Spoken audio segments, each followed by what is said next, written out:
ঈদের বিরতির পরই সংসদে উত্তাপ, সংস্কার পরিষদ ইস্যুতে হট্টগোল। সংবিধান সংশোধনে আলাদা কমিটির প্রস্তাব স্বরাষ্ট্রমন্ত্রীর, অধিবেশন মুলতবি করে আলোচনা চায় বিরোধী দল। স্থানীয় সরকার নির্বাচনেও জনগণের আস্থার প্রতিফলন ঘটবে প্রত্যাশা বিএনপির। নির্দলীয় প্রতীকে ভোটের পথে হাঁটলে তৃণমূলের শক্তি যাচাইয়ে সময় নেবে সরকার, মত বিশ্লেষকের। সচিবালয়ে ৮ মন্ত্রণালয়ে আকস্মিক পরিদর্শন প্রধানমন্ত্রীর, কর্মকর্তাদের সঙ্গে কুশল বিনিময়। কৃষক কার্ডের ডেমো দেখার পর বিতরণ কার্যক্রম নিয়ে দিক নির্দেশনা। জ্বালানি তেল সংকটে কৃষিখাতে বিপর্যয়, ডিজেলের অভাবে ব্যাহত সেচ। ইউরোপ সহ বিভিন্ন রুটে জাহাজ কন্টেইনার ভাড়া বেড়ে দ্বিগুণ, আমদানি রফতানি বাণিজ্যে ক্ষতির শঙ্কা।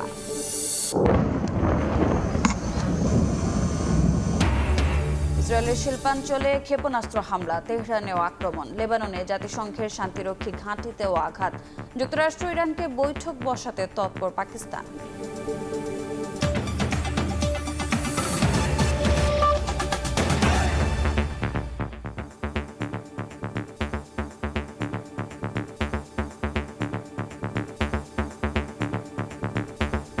ভোরের সময়ের সঙ্গে আছি আমি রোজা চৌধুরী। সংস্কার পরিষদ গঠন বিষয়ে সংসদে হট্টগোলের পর স্বরাষ্ট্রমন্ত্রী জানান, কোনো দলিলের ভিত্তিতে সংবিধান পরিবর্তন হতে পারে না। সংবিধান সংশোধনে সরকারি দল ও বিরোধী দলের সদস্যদের নিয়ে আলাদা কমিটি গঠনের প্রস্তাব দেন তিনি। জবাবে বিরোধী দলীয় নেতা জানান, সংসদ মুলতবি করে আলোচনা করলে অংশ নেবেন তারা। এর আগে জনগুরুত্বপূর্ণ বিষয়ের মাঝে গণভোট ও জুলাই সনদ বাস্তবায়ন আদেশ নিয়ে বিরোধী দল আলোচনা চাইলে উত্তপ্ত হয়ে ওঠে সংসদ। কার্যসূচি শুরুর ঈদের বিরতি শেষে আবারও শুরু ত্রয়োদশ জাতীয় সংসদের প্রথম অধিবেশন। স্পিকারের অনুপস্থিতিতে দায়িত্ব পালন করেন deputy speaker barrister Kaisar Kamal. ইতিমধ্যে কার্যপ্রণালী বিধি ৭১ অনুযায়ী জনগুরুত্বপূর্ণ বিষয়ে প্রশ্নোত্তরের মাঝে গণভোট ও জুলাই সনদ বাস্তবায়ন আদেশ প্রসঙ্গ তোলায় উত্তপ্ত হয়ে ওঠে অধিবেশন। বাদানুবাদে জড়ান বিরোধী দল ও সরকারি দলের সংসদ সদস্যরা। মাননীয় স্পিকার, আমরা হয়তো ভুলে যাচ্ছি যে আমরা এই সংসদটা কিভাবে গঠিত হয়েছে এবং জাতীয় সংসদ নির্বাচনের পাশাপাশি এখানে গণভোট অনুষ্ঠিত হয়েছিল, কিন্তু এখন সংসদের কার্যক্রম দেখলে মনে হচ্ছে যে এই ধরনের কিছুই যেন হয়নি। ফলে এটি যে কোনো জনগুরুত্বপূর্ণ ইস্যুর তুলনায় সবচেয়ে বেশি গুরুত্ব সহকারে এই সংসদে আলোচনা হওয়া উচিত, এর সুরাহা হওয়া উচিত, তারপরে আমাদের রেগুলার যে দৈনন্দিন কার্যক্রম সেটি হওয়া উচিত। মাগরিবের বিরতির আগে সংসদে গণভোট ও জুলাই সনদ বাস্তবায়ন আদেশ নিয়ে আলোচনা চেয়ে নোটিশ উত্থাপন করেন বিরোধী দলীয় নেতা। এই সংসদ যে কারণে হয়েছে এইটার প্রত্যাশা আমরা সকলেই জানি, যে এই সংসদ ফ্যাসিবাদের মূল উৎপাটনের জন্য দায়িত্ব নিয়ে হয়েছে। আলোচনা উত্থাপনের কারণ কেন আজকে আমাকে এই নোটিশটা দিতে হলো, এটাই দুঃখের বিষয়। পরে সংবিধান সংস্কার পরিষদ গঠনের বিষয় নিয়েও ফের উত্তপ্ত হয়ে ওঠে সংসদ। পয়েন্ট অফ অর্ডারে স্বরাষ্ট্রমন্ত্রী জানান, জুলাই সনদ রাজনৈতিক দলিল, কিন্তু দলিল দিয়ে সংবিধান পরিবর্তন করা যায় না। এ সময় সংবিধান সংশোধনে আলাদা কমিটি গঠনের প্রস্তাব দেন তিনি। এমন কোন প্রস্তাব নিয়ে আপনি আলোচনা আনতে পারবেন না যে প্রস্তাবে প্রতিকার কেবল আইন প্রণয়নের মাধ্যমে হতে পারে। সংবিধান মানুষের প্রয়োজনে, দেশের প্রয়োজনে, সমাজের প্রয়োজনে, চাহিদা অনুযায়ী সময়ে সময়ে অবশ্যই কিছু কিছু বিধান পরিবর্তন করতে হয়, সময়ের দাবি। সেই জন্য আমরা একটা পারপিচুয়াল নেচারের অ্যামেন্ডমেন্ট করি, যেটা অন্তত দীর্ঘদিন পর্যন্ত আমাদের এখানে থাকবে। আমরা সেই সংবিধান নিয়ে আগাতে পারবো। জবাবে বিরোধী দলীয় নেতা বলেন, সংসদ মুলতবি করে আলোচনা করলে অংশ নেবেন তারা। পাশাপাশি আইন শৃঙ্খলা বাদ দিয়ে স্বরাষ্ট্রমন্ত্রীর এখতিয়ার বহির্ভূত বক্তব্যের কড়া সমালোচনা করেন বিরোধী দলের নেতারা। আমার মনে হয় স্বরাষ্ট্রমন্ত্রী আইনের ব্যাখ্যা না দিয়ে আইনমন্ত্রী আইনের ব্যাখ্যা দিবেন। স্বরাষ্ট্রমন্ত্রী মনোযোগ দেওয়া দরকার, সারা দেশে কোথায় কোথায় সন্ত্রাসীরা রয়েছে সেই সকল সন্ত্রাসীদের তালিকা করে তাদেরকে বিচারের ব্যবস্থা করা দরকার। সংবিধান সংস্কার পরিষদ গঠন নিয়ে মঙ্গলবার ২ ঘন্টা আলোচনার সিদ্ধান্ত জানান স্পিকার। সোমবার বিকেল ৩:৩০টায় ফের বসবে সংসদ। ৩ দিনের মধ্যে এই বিষয়টাকে নিষ্পত্তি করতে হবে। আব্দুল্লাহ শাফি, সময় সংবাদ, ঢাকা। অন্তর্বর্তী সরকারের ১৩৩টি অধ্যাদেশের কোনোটি একেবারে বাতিল হবে না বলে জানিয়েছেন আইনমন্ত্রী মোহাম্মদ আসাদুজ্জামান। ২রা এপ্রিলের মধ্যে সংসদে সংক্রান্ত প্রতিবেদন জমা দেবে সংসদীয় বিশেষ কমিটি। রোববার রাতে সংসদের বিশেষ কমিটির বৈঠক শেষে কথা জানান আইনমন্ত্রী। কমিটির আরেক সদস্য স্বরাষ্ট্রমন্ত্রী সালাউদ্দিন আহমদ বলেন, ৩০ দিনের মধ্যে সব অধ্যাদেশ আইনে পরিণত করা সম্ভব নয়। এক্ষেত্রে যেসব অধ্যাদেশ বাতিল হবে তা পরবর্তীতে আলোচনার মাধ্যমে বিল আকারে সংসদে উত্থাপন করা হবে। এ সময় গণভোট অধ্যাদেশ বিল নতুন করে আইনে পরিণত করার অর্থ নেই বলেও জানান স্বরাষ্ট্রমন্ত্রী। তবে অনেক বিষয়ে দ্বিমত পোষণ করে নোট অব ডিসেন্ট দিয়েছে কমিটির বিরোধী দলীয় সংসদ সদস্যরা। সংখ্যাগরিষ্ঠতার জোরে সরকার সাংবিধানিক প্রতিষ্ঠানগুলো দলীয়করণের পথে হাঁটছে বলে অভিযোগ করেন বিরোধী দলীয় হুইপ।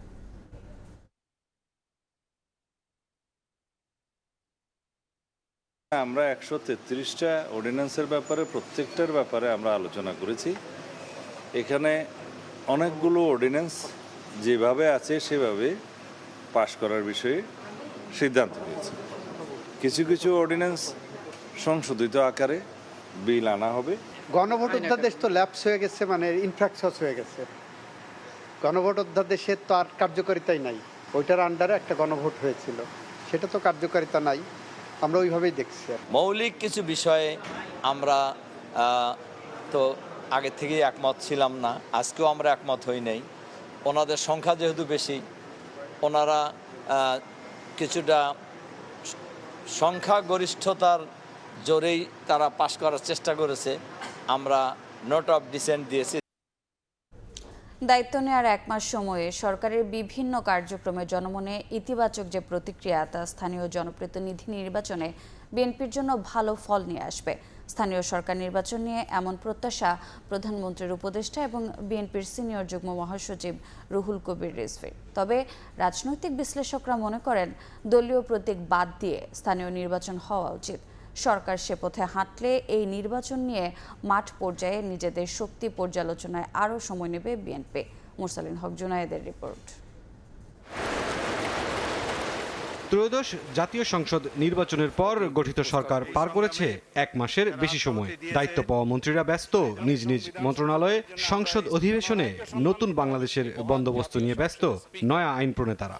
আজ থেকে এই মহান সংসদে এরই মাঝে আগ্রহ শুরু হয়েছে স্থানীয় সরকারের নির্বাচন নিয়ে। ফেব্রুয়ারির নির্বাচনের পরে 2 দফায় দেশের 11 সিটি কর্পোরেশনে নিজ দলের লোককে প্রশাসক হিসেবে নিয়োগ দেয় বিএনপি জোট সরকার।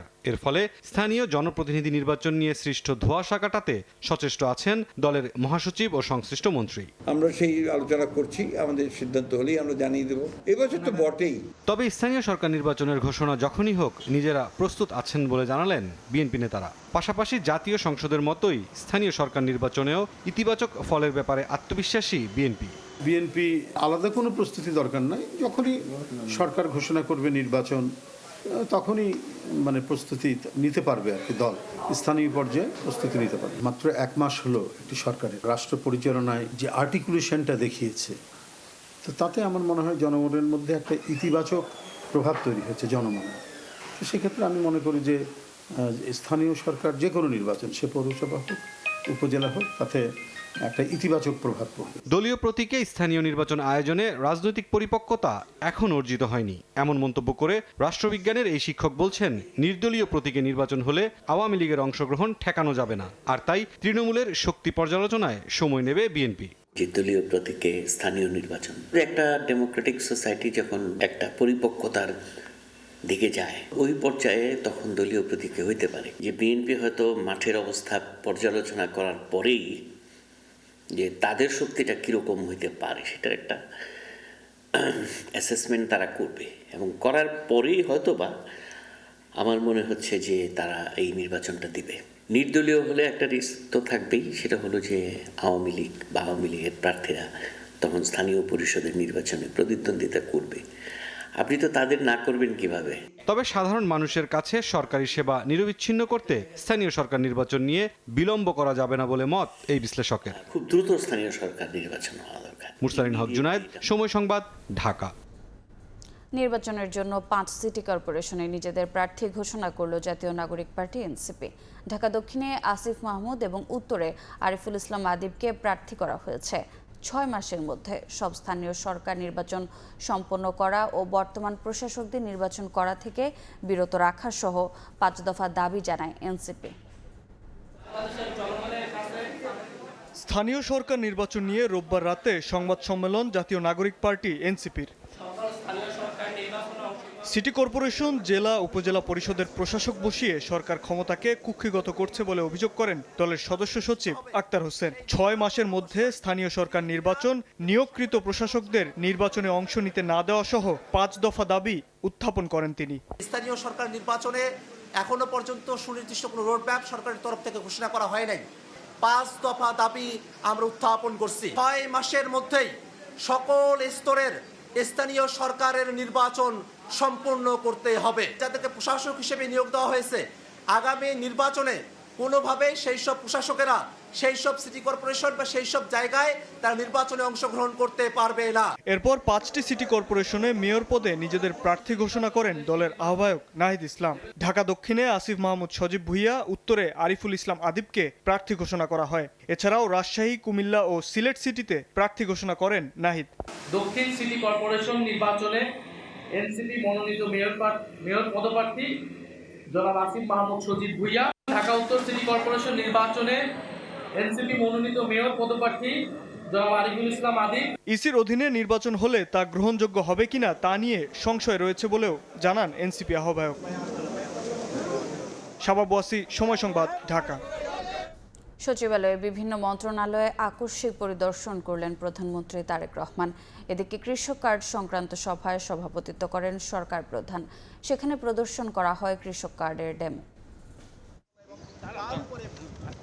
রোববার সকাল 9টার পর সচিবালয়ে আসেন প্রধানমন্ত্রী তারেক রহমান। গাড়ি থেকে নামার পর নিজ দপ্তরে প্রবেশ না করে পায়ে হেঁটে যান 6 নম্বর ভবনে। সিঁড়ি দিয়ে দোতলায় উঠে বিদ্যুৎ জ্বালানি ও খনিজ সম্পদ মন্ত্রণালয়ে পরিদর্শন করেন।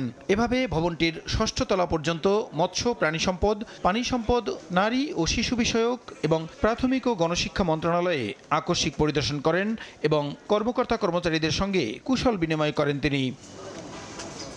6ষ্ঠ তলা থেকে সিঁড়ি দিয়ে নেমে প্রধানমন্ত্রী প্রবেশ করেন 5 নম্বর ভবনে। গৃহায়ন ও গণপূর্ত মন্ত্রণালয় পরিদর্শন শেষে 3 নম্বর ভবনের বাণিজ্য এবং স্বাস্থ্য ও পরিবার কল্যাণ মন্ত্রণালয় পরিদর্শন করেন।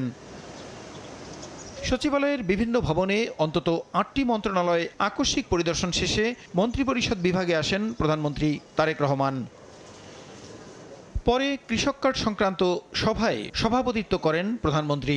এতে কৃষিমন্ত্রী, স্থানীয় সরকার, পল্লী উন্নয়ন ও সমবায় প্রতিমন্ত্রী, প্রধানমন্ত্রীর কৃষি এবং অর্থ বিষয়ক উপদেষ্টা সহ সংশ্লিষ্ট মন্ত্রণালয়ের ঊর্ধ্বতন কর্মকর্তারা উপস্থিত ছিলেন। সভায় কৃষক কার্ডের ডেমো প্রদর্শন করা হয়। পহেলা বৈশাখ টাঙ্গাইল থেকে কৃষক কার্ড বিতরণ কর্মসূচির উদ্বোধন এবং কৃষক কার্ডের সার্বিক বিষয়ে প্রয়োজনীয় দিক নির্দেশনা দেন সরকার প্রধান। এছাড়াও বেশ কয়েকটি কর্মসূচিতে রোববার সচিবালয়ে কর্মব্যস্ত সময় পার করেন প্রধানমন্ত্রী। প্রসূন আশিস, সময় সংবাদ, ঢাকা। নিজ জেলা পাবনায় 4 দিনের সরকারি সফরের দ্বিতীয় দিনে প্রেস ক্লাবে সাংবাদিকদের সঙ্গে মতবিনিময় সভা করেন রাষ্ট্রপতি মোহাম্মদ শাহাবুদ্দিন। রোববার সন্ধ্যায় তাকে ফুলেল শুভেচ্ছা জানান প্রেস ক্লাব সভাপতি আখতারুজ্জামান, সম্পাদক জহুরুল ইসলাম সহ অন্যান্যরা। পরে ক্লাব মিলনায়তনে রাষ্ট্রপতি সাংবাদিকদের সঙ্গে আড্ডায় মিলিত হন। এ সময় রাষ্ট্রপতি শৈশবের স্মৃতিচারণ করেন। এর আগে শনিবার দুপুরে হেলিকপ্টারে করে পাবনার শহীদ আমিনউদ্দিন স্টেডিয়াম মাঠে এসে পৌঁছান রাষ্ট্রপতি। নতুন সরকার গঠনের পর রাষ্ট্রপতির পাবনায় এটি প্রথম সফর।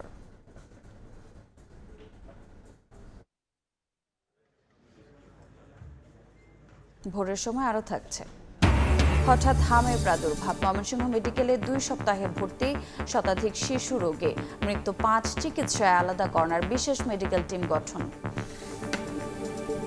পাম্পে সরবরাহ স্বাভাবিকের দাবি করা হলেও চাহিদা মতো জ্বালানি তেল না পাওয়ার অভিযোগ গ্রাহকদের। এর মধ্যেই আবার একই ব্যক্তি একই দিনে বারবার তেল কিনতে আসছেন বলে অভিযোগ চালক ও পাম্প কর্তৃপক্ষের। অপ্রীতিকর ঘটনা এড়াতে পাম্পে রয়েছে পুলিশি পাহারা, সরবরাহ নজরদারিতে সাব ডিপোগুলোতে মোতায়েন করা হয়েছে বিজিবি। সকাল হলেই রাজধানীর বিভিন্ন পাম্পে দেখা মেলে জ্বালানির জন্য প্রাইভেট কারের এমন দীর্ঘ লাইন। সময়ের সঙ্গে বড় হতে থাকে মোটরসাইকেল চালকদের অপেক্ষাও। ফিলিং স্টেশনে জ্বালানি তেলের জন্য আসা চালকদের দৈনিক একই অভিযোগ, চাহিদা মতো পাচ্ছেন না সরবরাহ। সব শেষ করে আবার ফুল করে নিতাম, এখন 2000 টাকা করে নিতে হইতেছে আর কি। তারপর চললে আবার কালকে আবার আসতে হইতেছে। প্রতিদিন ঘন্টার পর ঘন্টা লাগে। হাতের ঝিল থেকে আমরা সিরিয়াল নিয়ে আসছি। এই মনে করেন যে 3 ঘন্টা সিরিয়াল আর আসছি। এই পাম্পে তেল 500 টাকা। আলহামদুলিল্লাহ, মানে ঈদের চাই খুশি আমরা। কালকে রাতে আমরা 4টা পাম্পে তেল এনে আজকে সকালে 2টাতে তেল পাই না, তাহলে সংকট কমলো কিভাবে? যদি তেল থাকে এত পেরেশানি কেন? পাবলিকের এত পেরেশানি কেন? আমরা কেন এত ভুক্তভোগী হবো? যেটা আছে সেটা দিতে থাকুক না কেন? 3 ঘন্টা লাইন ধরে 500 টাকা তেল, আর সরকারকে বহুত মজুদ আছে। একই ব্যক্তি একই দিন বারবার তেল কিনতে আসছেন রয়েছে এমন অভিযোগও। খবরও বলতেছে পরিমাণ তেল আছে আমাদের, কিন্তু আমরা সিরিয়ালে এসে দেখি একই ব্যক্তি 5 লিটার নেওয়ার পরে আবার ঘুরে সে 5 লিটার নিচ্ছে। যেই পেট্রোল পাম্প মালিক মজুদে ধরা পড়বে ওরে সর্বোচ্চ শাস্তি দেন, জরিমানা করেন, লাইসেন্স ক্যান্সেল করেন। পারেন নাই তো ম্যাজিস্ট্রেট পাঠান। 1 ফুট তেল আছে বেচারা, তার 20,000 জরিমানা দিলেন। আর ওই 1 ফুট তেল তো না, ওটা তো পানি, ময়লা, গাদ, তেল মিক্স, ওটা দিলে তো পাবলিকে পিটাইবো আপনারে। একই চিত্র দেশের বিভিন্ন জেলায়। দীর্ঘ বন্ধের পর রোববার থেকে শিক্ষা প্রতিষ্ঠান খোলায় জ্বালানি সংকট বেড়েছে আরও। স্কুল কলেজ খোলা, এখন চিন্তা করতেছে এরকম যদি চলতে থাকে কি হবে পরিস্থিতি। মানুষ হারান হচ্ছে বেশি, এখানে রাস্তাঘাট জাম হয়ে যাচ্ছে। চট্টগ্রামের শেষ ভরসা এটাই, এটা ছাড়া আর কোনো ভরসা নাই, কোথাও তেল দিচ্ছে না। ডিপো থেকে চাহিদা মতো সরবরাহ না হওয়ায় তেল সরবরাহ স্বাভাবিক হচ্ছে না বলে দাবি পাম্প মালিকদের। অপ্রীতিকর পরিস্থিতি এড়াতে কোনো ফিলিং স্টেশনে পুলিশি পাহারা। সকালবেলা দেওয়া শুরু করেছে, ওই মাথাতে প্রায় 1 ঘন্টার উপরে আমরা সিরিয়ালে দাঁড়ায় আছি। সমস্যাটা আমরাই তৈরি করতেছি, এটা কিন্তু তেল পেট্রোল পাম্পের কোনো দায়ী না। ঠেলে ঠেলে তো আমাদের গাইছি, এখন যদি ভালো ভালোর মতো একটু পাই তো ভালো, আর না পারলে তো অবস্থা খারাপ। এদিকে ডিপো থেকে সরবরাহ স্বাভাবিক ও তদারকি নিশ্চিতে বিভিন্ন সাব ডিপোতে রয়েছে বিজিবি মোতায়েন। জ্বালানি তেল পাচার না হয় সে ব্যাপারেও সতর্ক রয়েছে বিজিবি। সাইফুল ইসলাম, সময় সংবাদ। গত বছরের সমপরিমাণ জ্বালানি সরবরাহ করা হলেও কাটছে না সংকট। পেট্রোল পাম্প মালিকরা বলছেন, একদিকে যেমন চাহিদা বেড়েছে, অন্যদিকে থামেনি আতঙ্কিত হয়ে বাড়তি তেল কেনার প্রবণতাও। বিশেষজ্ঞরা মনে করেন, সমন্বয়হীনতা, যথাযথ পরিকল্পনার অভাব আর ব্যবস্থাপনাগত ঘাটতি চলমান সংকটের জন্য দায়ী। চাহিদা কমিয়ে সাশ্রয়ী হওয়ার পরামর্শ তাদের। সাইফুল ইসলামের ছবিতে ফারুক ভূঁইয়ার রবিনের রিপোর্ট।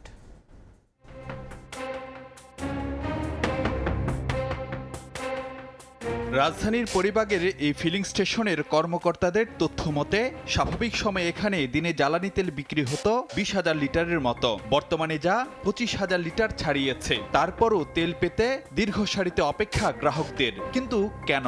আমাদের এখানে সরবরাহ স্বাভাবিক থাকার কারণে, অন্যান্য পেট্রোল পাম্পগুলো বন্ধ থাকার কারণে আমাদের এখানে চাপটা একটু বেশি। রাজধানীর বিজয় সরণির এই ফিলিং স্টেশনের চিত্রও একই রকম। আগের তুলনায় বিক্রি বাড়লেও কমেনি গ্রাহকের চাপ, বরং দীর্ঘ সারিতে অপেক্ষায় থাকতে হচ্ছে ঘন্টার পর ঘন্টা। এবং বাড়ার কারণ হলো যে দুটো, একটা হলো যে অন্য জায়গায় না পেয়ে এখানে চাপ দিচ্ছে, আর একটা হলো যে ভিতরগতভাবে এটা আতঙ্কিত হয়ে তৈল একটু বেশি নেওয়ার চেষ্টা করছে। বাংলাদেশ পেট্রোলিয়াম কর্পোরেশন বিপিসি ও জ্বালানি বিভাগের তথ্য পর্যালোচনা করে দেখা যাচ্ছে, ইরান যুদ্ধ শুরুর পর সংকটের শঙ্কায় গ্রাহকদের বাড়তি তেল কেনার প্রবণতা দেখা দেয়। মার্চের প্রথম 5 দিনে ডিজেল বিক্রি হয় গত বছরের তুলনায় দ্বিগুণ হারে। পরিস্থিতি সামলাতে এরপর টানা 9 দিন তেল বিক্রি হয় রেশনিং পদ্ধতিতে। ঈদ যাত্রা সামনে রেখে রেশনিং উঠিয়ে নেয়ার পর 16 থেকে 18 মার্চ জ্বালানি তেল বিক্রির হার বাড়ে আগের বছরের একই সময়ের তুলনায় 10 থেকে 15%। ঈদের পর ডিপো থেকে তেল দেয়া হচ্ছে গত বছরের সঙ্গে মিল রেখে। তবে ঈদের লম্বা ছুটিতে ব্যাংক বন্ধ থাকায় প্রি অর্ডার জটিলতায় চাহিদা মাফিক তেল নিতে পারেনি অনেক পাম্প। একটা রাস্তায় যদি 10 কিলোমিটার মধ্যে 6টা পাম্প কোনো লোক বন্ধ দেখে, তার ভিতরে তো প্যানিক আরো বেড়ে যায়। সিদ্ধান্ত নিতে যত দেরি করবে ততই প্রবলেম হবে। একই সঙ্গে চলমান সংকটের পেছনে ব্যবস্থাপনাগত ঘাটতিকেও দায়ী করছেন বিশেষজ্ঞরা। আমাদের পেট্রোল অ্যান্ড অকটেন, হ্যাঁ, এর বেশিরভাগই ব্যবহার হয় সরকারি, বেসরকারি, স্বায়ত্তশাসিত প্রতিষ্ঠানে। এই যে আমাদের এতগুলো গাড়ি আছে, 1 মাসের জন্য এখানে অর্ধেক ব্যবহার করতে হবে, তাহলেই কিন্তু অনেক ডিমান্ড কমে যায়। বিশেষজ্ঞরা মনে করেন, সংকটে সাশ্রয়ী হওয়ার কোনো বিকল্প নেই। নীতি নির্ধারকদের পক্ষ থেকে বারবারই বলা হচ্ছে, দেশে জ্বালানি তেলের সংকট কিংবা সরবরাহ ঘাটতি নেই, কিন্তু পেট্রোল পাম্পগুলোতে এসে দেখা যাচ্ছে তেল নিতে যানবাহনের দীর্ঘ সারি আর গ্রাহক ভোগান্তি। এমন অবস্থায় প্রশ্ন উঠছে, পরিস্থিতি সামাল দিতে কতটা কৌশলী কিংবা ব্যবস্থাপনাগত দক্ষতা দেখাতে পারছে জ্বালানি বিভাগ। ফারুক ভূঁইয়া, রবিন, সময় সংবাদ, ঢাকা। মধ্যপ্রাচ্য পরিস্থিতিতে বিশ্ববাজারে জ্বালানি তেলের দাম বাড়ার অজুহাতে জাহাজ এবং কন্টেনার ভাড়া বাড়ায় সংকটে পড়তে যাচ্ছে দেশের আমদানি রফতানি বাণিজ্য।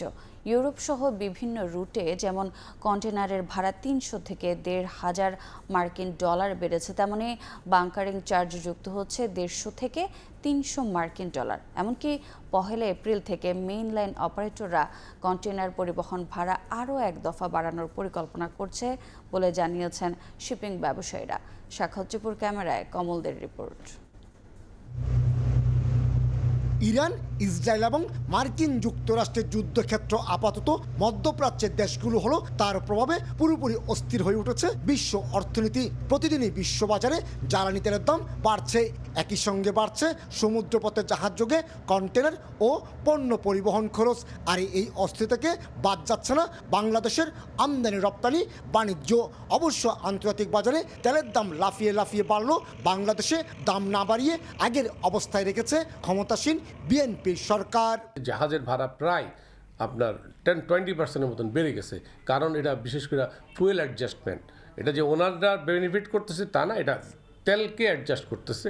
এমনিতে মিসাইল হামলার আতঙ্কে মধ্যপ্রাচ্যের দেশগুলোর বন্দরে পণ্য নিতে রাজি নয় মেনলাইন অপারেটররা।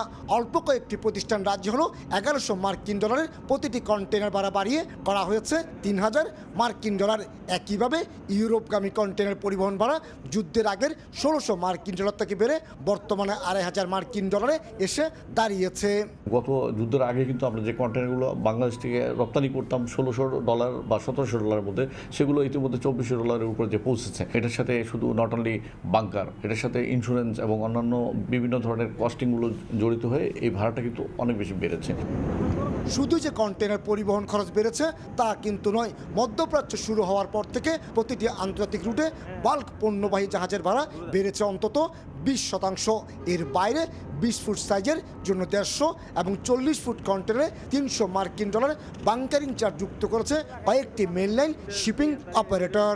শিপিং লাইন ভাবতেছে যে আমাদের আরও যে কস্টিংগুলো আছে সেগুলো রিকভার করার একমাত্র রাস্তা হচ্ছে যে আমাদেরকে ভাড়া বাড়াতে হবে, কারণ আমি বিভিন্ন জায়গায় কস্ট বেড়ে গেছে এবং এপ্রিল থেকে সেটা বাড়াবে। কে কত বাড়াবে সেই ধরনের কিন্তু আলাপ আলোচনা চলছে।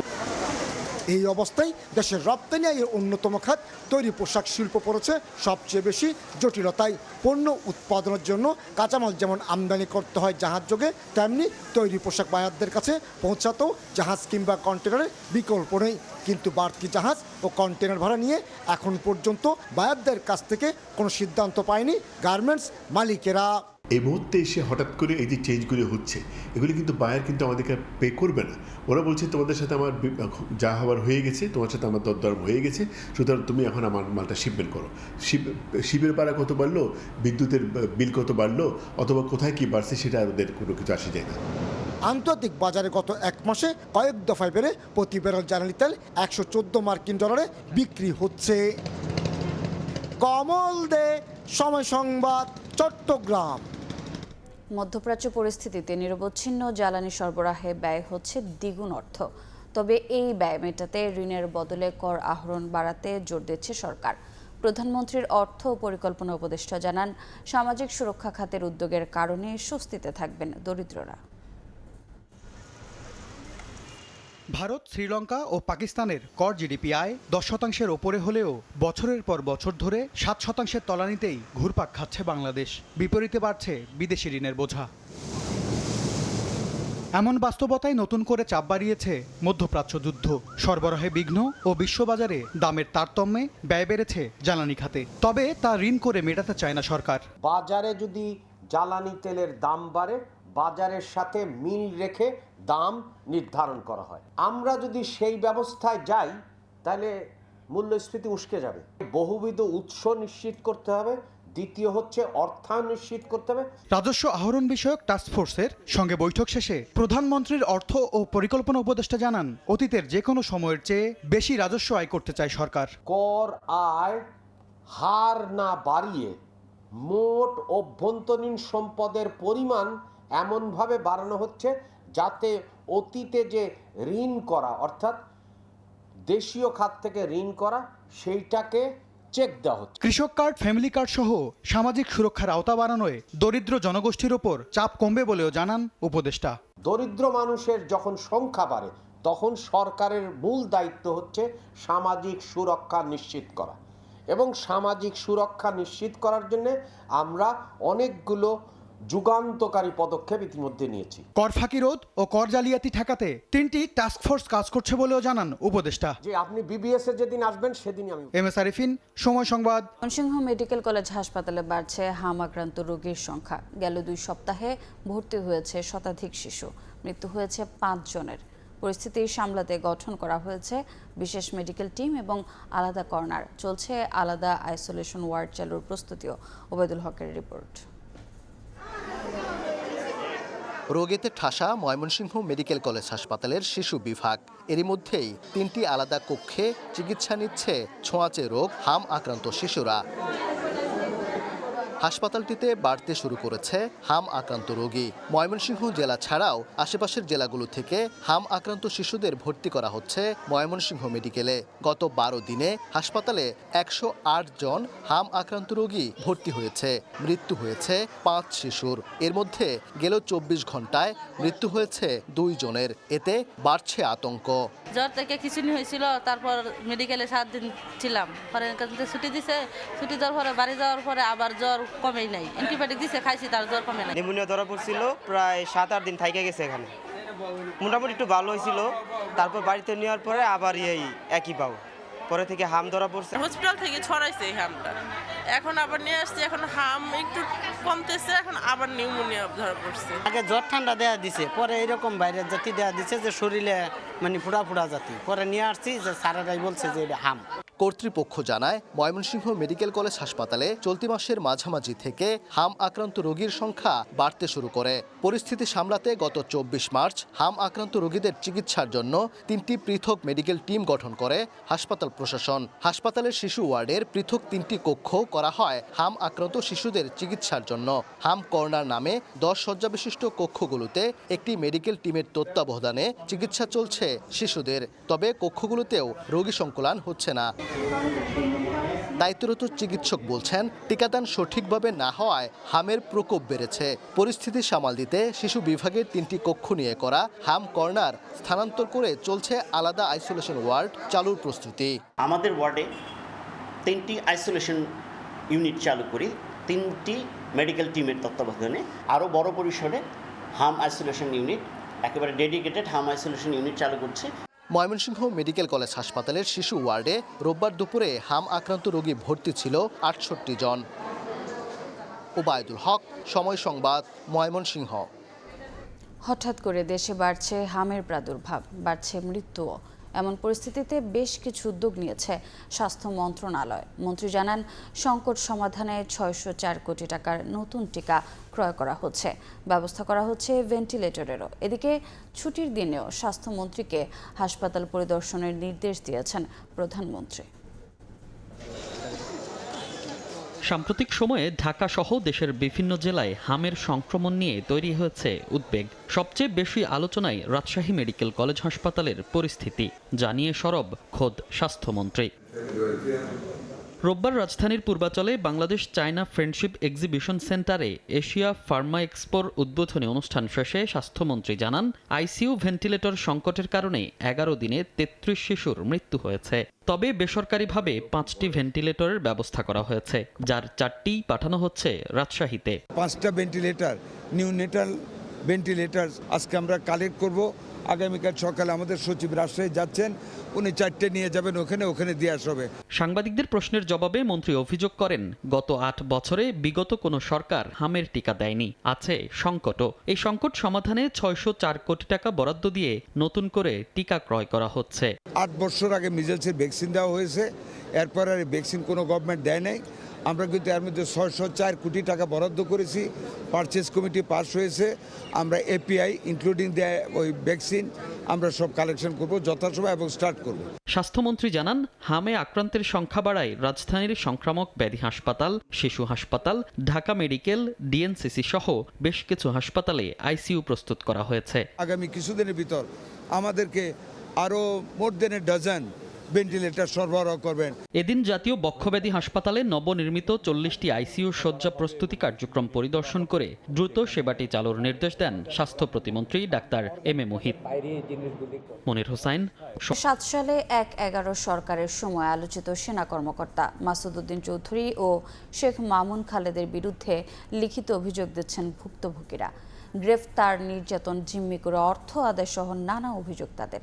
এদিকে 1/11 সরকার গঠনে এই 2 সেনা কর্মকর্তা ছাড়াও আরও কয়েকজনের সম্পৃক্ততা পেয়েছে ডিবি। মাসুদুর রহমানের রিপোর্ট। সম্প্রতি 3 দিনের ব্যবধানে গ্রেফতার হন 1/11 সরকারের সময় আলোচিত সেনা কর্মকর্তা মাসুদ উদ্দিন চৌধুরী ও শেখ মামুন খালেদ, দুজনই অবসরপ্রাপ্ত লেফটেন্যান্ট জেনারেল। এদের মধ্যে জেনারেল মাসুদকে মানব পাচারের অভিযোগে গ্রেফতার দেখানো হয়, আর জেনারেল মামুনকে জুলাই হত্যা মামলায় গ্রেফতার করে গোয়েন্দা পুলিশ। 2 সেনা কর্মকর্তাকে গ্রেফতারের পর আবারও আলোচনায় 2007 সালের 11 জানুয়ারি জরুরি অবস্থা জারি করে গঠিত 1/11 সরকার। মাসুদের দ্বিতীয় দফা আর মামুনের প্রথম দফা রিমান্ড চলছে। গোয়েন্দা পুলিশ জানিয়েছে 2007 সালে রাষ্ট্রপতিকে দিয়ে জরুরি অবস্থা জারির দায় এখনও স্বীকার করেননি তারা। আর বিএনপির তৎকালীন সিনিয়র যুগ্ম মহাসচিব ও বর্তমান প্রধানমন্ত্রী তারেক রহমানকে গ্রেফতার ও নির্যাতনের দায় অন্যদের ওপর চাপিয়েছেন দুজন।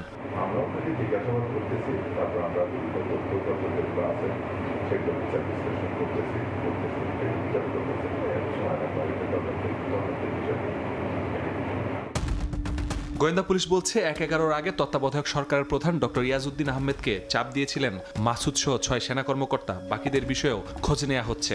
এছাড়া সে সময় গ্রেফতার, নির্যাতন, দুর্নীতি, জিম্মি করে অর্থ আদায় সহ নানা অভিযোগ জানাচ্ছেন ভুক্তভোগীরা। এই বিষয়ে লিখিত অভিযোগ জমা দেওয়ার আহ্বান পুলিশের। যারা তাদের ক্ষোভের কথা জানাচ্ছেন তাদেরকে বলছি যে আপনারা ফরমালি কমপ্লিট করুন। আমি তো মৌখিক কারণ একটা আইনগতভাবে মানবতা বিরোধী অপরাধের মামলায় 2 সেনা কর্মকর্তাকে গ্রেফতার দেখিয়েছে আন্তর্জাতিক অপরাধ ট্রাইব্যুনাল। শো অ্যারেস্ট দেখানো হচ্ছে দুর্নীতির মামলায়ও। মাসুদুর রহমান, সময় সংবাদ, ঢাকা। মানবতা বিরোধী অপরাধের মামলায় আন্তর্জাতিক অপরাধ ট্রাইব্যুনালে আসামি হচ্ছেন সাবেক সেনা কর্মকর্তা শেখ মামুন খালেদ ও মাসুদ উদ্দিন চৌধুরী। রোববার ট্রাইব্যুনালে ভিন্ন মামলায় তাদেরকে গ্রেফতারের আবেদন করে প্রসিকিউশন। আগামী 7 এপ্রিল ট্রাইব্যুনালে আসামিদের হাজিরের নির্দেশ দিয়েছেন বিচারক। এদিন ট্রাইব্যুনালে 2-24 আন্দোলনে ইমাম হাসান তাইম হত্যায় মানবতা বিরোধী অপরাধের মামলায় সাক্ষ্য দেন তার বন্ধু রাহাত। 1/11 সময় সেফ হাউস নামে টর্চার সেল প্রতিষ্ঠার অন্যতম খলনায়ক সাবেক সেনা কর্মকর্তা শেখ মামুন খালেদ ও মাসুদ উদ্দিন চৌধুরী। আন্তর্জাতিক অপরাধ ট্রাইব্যুনালের ভিন্ন মামলায় তাদেরকে গ্রেফতারের আবেদনে এসব অভিযোগ আনেন প্রসিকিউশন। রোববার ডিজিএফআই এর সাবেক মহাপরিচালক শেখ মামুন খালেদকে গ্রেফতারের আবেদন দাখিল করে চিফ প্রসিকিউটর। এছাড়া আওয়ামী লীগ সরকারের সময় গুমের অভিযোগ তোলা হয় তার বিরুদ্ধে। তারা ক্ষমতার অপব্যবহার করে আয়নাগরের মতো অমানবিক কর্মকাণ্ড তারা করেছে। 1/11 মতো আপনারা জানেন যে সেফ হাউসের মতো জায়গা সৃষ্টি করে সেখানে মানুষকে ধরে নির্যাতন করেছে। একই সঙ্গে সাবেক এমপি মাসুদ উদ্দিন চৌধুরীর বিরুদ্ধে জুলাই হত্যাযোগের অভিযোগের মামলায় গ্রেফতার দেখানোর আবেদন করা হয়। প্রেস ব্রিফিংয়ে চিফ প্রসিকিউটর আমিনুল ইসলাম জানান, 1/11 ও আওয়ামী লীগ সরকারের সময় তার বিরুদ্ধে আরও বেশ কিছু মানবতা বিরোধী অপরাধের তথ্য রয়েছে তাদের কাছে। তারা অতীতের যে সকল কর্মকাণ্ড ছিল এগুলি অত্র ট্রাইব্যুনালের এখতিয়ারভুক্ত অপরাধ। ট্রাইব্যুনালের অভিযোগে গ্রেফতার হওয়ার পর তাদের বিরুদ্ধে অভিযোগ তদন্ত করে আমরা তাদের বিরুদ্ধে রিপোর্ট দাখিল করি। প্রসিকিউশনের আবেদনের প্রেক্ষিতে শেখ মামুন খালেদ ও মাসুদ উদ্দিন চৌধুরীকে 7 এপ্রিল হাজির করার নির্দেশ দেন ট্রাইব্যুনাল। আসিফ মোহাম্মদ সিয়াম, সময় সংবাদ, ঢাকা। ভোরের সময় আরও থাকছে। এনআইসি ব্রেক দিছে, পড়ে গেছে, এই পিকআপ পড়ছে, অটো পড়ছে। যারা পার্মানেন্ট ডিউটি করে তারাও এখানে থাকে না, ওই অন্য লোক দিয়ে মনে করেন ডিউটি করায়। কুমিল্লায় রেল লাইন যেন মৃত্যু ফাঁদ। গত 5 বছরে ট্রেন দুর্ঘটনায় প্রাণহানি 364। 59টি ক্রসিংয়ে রাষ্ট্র ও জনগণের স্বার্থে নির্মোহভাবে কাজ করার কথা জানিয়েছেন নবনিযুক্ত attorney general barrister Ruhul Quddus Kajal. বলেন, দায়িত্ব পালনে দলীয় বিষয় বিবেচনা করা হবে না। নিজ কার্যালয়ে প্রথম কর্মদিবসে প্রেস ব্রিফিংয়ে এসব কথা বলেন তিনি। কোনো তদবির, দুর্নীতিকে বরদাস্ত করা হবে না বলেও হুঁশিয়ারি দেন অ্যাটর্নি জেনারেল। গণমানুষের অ্যাটর্নি জেনারেল হয়ে কাজ করার অঙ্গীকার তার। ব্যারিস্টার রুহুল কুদ্দুস কাজল বলেন, সুপ্রিম কোর্টের এজলাস কক্ষে সাংবাদিকদের প্রবেশ নিষেধাজ্ঞা তুলে নিতে প্রধান বিচারপতির সাথে কথা বলবেন। এছাড়া আইন শিক্ষানবিশদের বার কাউন্সিল পরীক্ষায় জটিলতা দূর করতে কাজ করার কথাও বলেন অ্যাটর্নি জেনারেল। আমার সারা জীবনে কোনোদিন বিন্দুমাত্র অসততা ছিল না, এবং rest of my life not as an attorney general আমি সারা জীবন সেই নীতিতে অটল থাকব। আমি যেহেতু সেই নীতিতে অটল থাকব, সুতরাং কোনো অন্যায়কারী কিংবা অভিযুক্ত ব্যক্তিকে কোনো সুবিধা দেওয়ার কোনো সুযোগ নেই। এবং আমি মনে করি যে সমস্ত অভিযোগ সেগুলো তদন্ত সাপেক্ষে এমন যদি কোনো ব্যক্তি সম্পর্কে পাওয়া যায় যারা ইতিমধ্যেই অফিসে কর্মরত আছেন, সরকারকে, আইন মন্ত্রণালয়কে তাদের সম্পর্কে রিপোর্ট করব যদি কোনো দুষ্ট ব্যক্তি এবং দুষ্ট চক্র থেকে থাকে। স্থবিরতা কাটিয়ে সচল হতে শুরু করেছে স্থানীয় সরকারের বিভিন্ন প্রতিষ্ঠান। তৃণমূল পর্যায়কে শক্তিশালী করতে সিটি কর্পোরেশন ও জেলা পরিষদে ত্যাগী নেতাদের প্রশাসক হিসেবে নিয়োগ দিয়েছে বিএনপি। প্রাণচাঞ্চল্য ফিরেছে প্রশাসনিক ও রাজনৈতিক অঙ্গনে। সংশ্লিষ্টদের মতে আমলাতান্ত্রিক জটিলতা কাটিয়ে রাজনৈতিক নেতৃত্ব স্থানীয় সরকারকে গতিশীল করবে। অপূর্ব রিপোর্ট।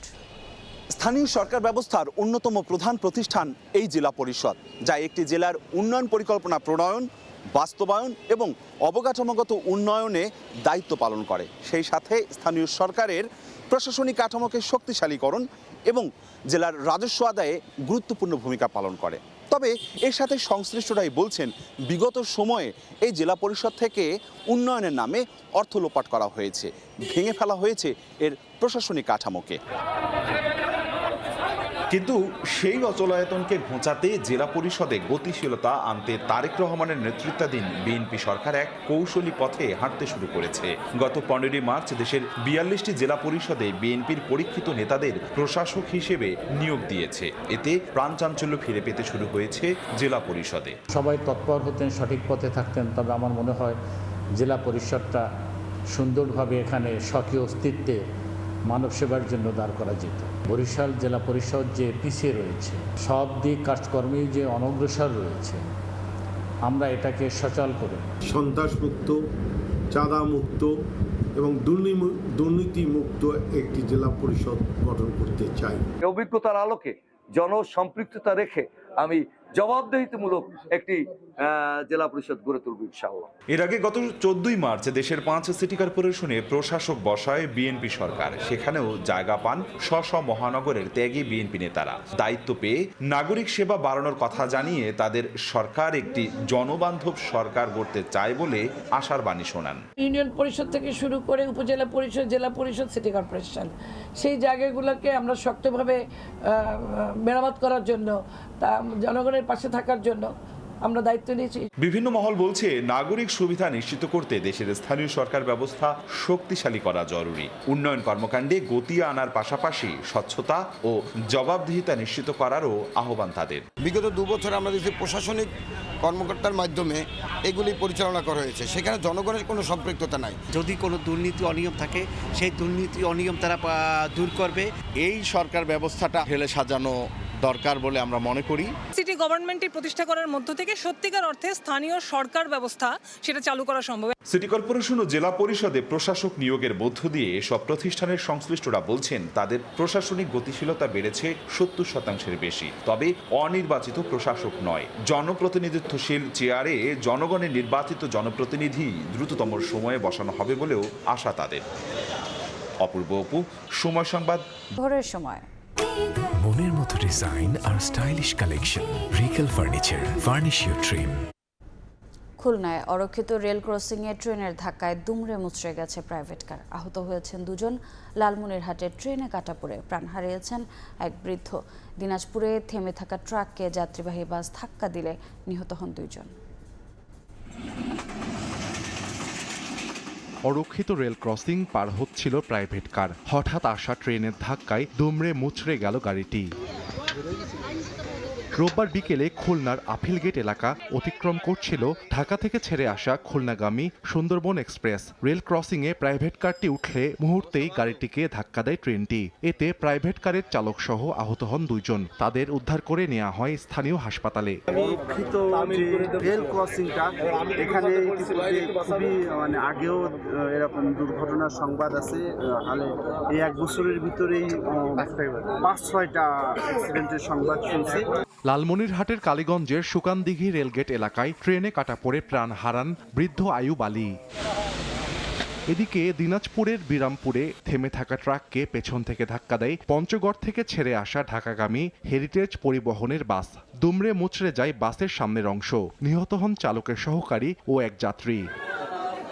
এছাড়া মেহেরপুরে ট্রাক্টরের চাপায় প্রাণ হারিয়েছেন মোটরসাইকেল আরোহী এক যুবক। সাহাল আব্দুল্লাহ আলভি, সময় সংবাদ। কুমিল্লায় রেল লাইন যেন মৃত্যু ফাঁদ। অরক্ষিত ক্রসিং, ঝুঁকিপূর্ণ পারাপারে একের পর এক দুর্ঘটনা। গত 5 বছরে ট্রেন দুর্ঘটনায় প্রাণ গেছে 354 জনের। সমন্বয় না করে লাইনের ওপর দিয়ে এলজিইডির বিরুদ্ধে সড়ক নির্মাণের অভিযোগ রেল কর্মকর্তার, যার মধ্যে 59টি ক্রসিংয়ে অরক্ষিত বলে দাবি তার। এদিকে আলোচনা করে সমাধানের আশ্বাস এলজিইডি কর্তৃপক্ষের। ইশতিয়াক আহমেদের রিপোর্ট। এই রেল লাইন শুধু পথ নয়, যেন মৃত্যু ডেকে আনে। হঠাৎ করেই ছুটে আসে ট্রেন, আর এক মুহূর্তেই শেষ হয়ে যায় জীবনের গল্প। কুমিল্লার একের পর এক অরক্ষিত রেল ক্রসিং এখন মানুষের কাছে আতঙ্কের নাম। 2026 সালের মার্চ মাসে কুমিল্লা পদুয়ার বাজার লেভেল ক্রসিংয়ে ট্রেনের সঙ্গে বাসের ভয়াবহ সংঘর্ষে ঘটনাস্থলে নিহত হন 12 জন। এর আগে অরক্ষিত লেভেল ক্রসিংয়ে 2024 সালের নভেম্বরে বুড়িচংয়ের কালিকাপুর এলাকায় একটি অটোরিকশাকে পিষে দেয় ট্রেন। প্রাণ যায় 7 জনের। মাত্র 2টি ঘটনায় ঝরে যায় 19টি প্রাণ, কিন্তু এই মৃত্যুর দায় নিচ্ছে না কেউই। পুরো জেলায় 21টি লেভেল ক্রসিং গেট থাকলেও এর বাইরে রয়েছে অন্তত 59টি অরক্ষিত রেল ক্রসিং, যেখানে নেই গেট, নেই গেটম্যান, নেই কোনো সতর্কতা।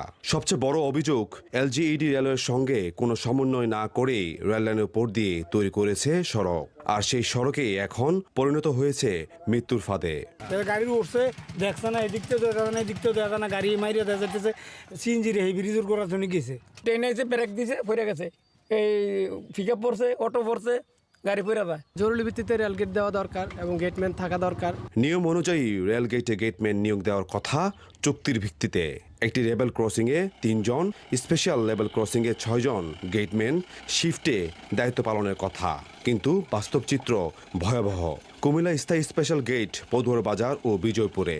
বাকি জায়গাগুলোতে নিরাপত্তা বলতে প্রায় কিছুই নেই।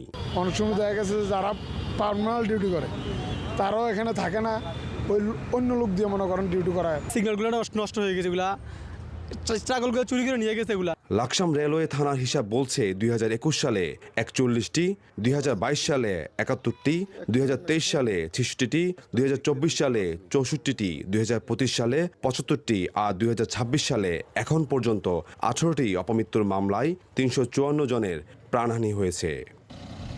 কুমিল্লায় বর্তমানে 59টি অরক্ষিত লেভেল ক্রসিং আছে, যেখানে কোনো গেট ও গেটম্যান নেই। প্রায় সবগুলো সড়ক এলজিইডি রেলওয়ে কর্তৃপক্ষের সঙ্গে সমন্বয় না করে নির্মাণ করেছে বলে জানান রেল কর্মকর্তা। অন্যদিকে এলজিইডির কর্মকর্তা বলছে 2024 সালে 31টি ঝুঁকিপূর্ণ অরক্ষিত লেভেল ক্রসিংয়ের বিষয়ে পদক্ষেপ নেওয়ার জন্য সদর দপ্তরে প্রধান প্রকৌশলীকে চিঠি দেওয়া হয়েছিল।